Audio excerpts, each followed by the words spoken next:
So let's cover some questions. We have some questions here from people typing in. So the first one comes from Paul. How do social people, those who need regular human contact and interaction in the flesh, cope with the Zoom world?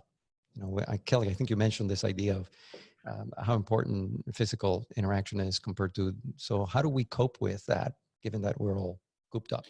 So one of the things that I'm talking to people about is there's more to communicating with other people than Zoom. Calling someone on the phone is a different experience. You might have neighbors that you can talk to over a fence. There's lots of different ways that we can, engage our people. But talking about Zoom for a second, this is a TV show.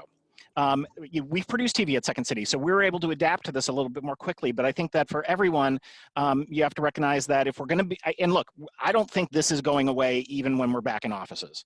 I think corporate America has discovered that they won't have to pay rent, and they're not going to. I wonder what downtowns are going to look like, because I think that this is always going to be part of the world we're in.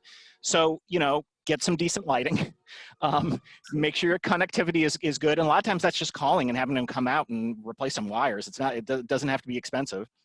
And then, one of the things that we do in our virtual workshops is we have a musical director. We got a playlist when you come on this thing.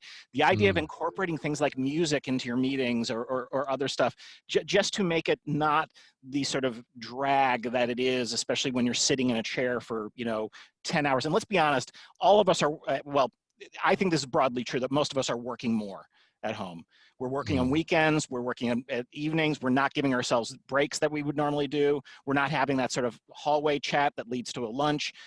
So I think, protecting ourselves in our personal spaces while we adapt and grow with this technology. Because look, it was coming anyway, right? With the AI and the robots are coming. So the thing we need to tap into is what makes us most human, because that's the jobs of the future, are the ones that rely on divergent thinking and creativity and innovation and all the human things, all the things robots cannot improvise, and they're not funny. Absolutely.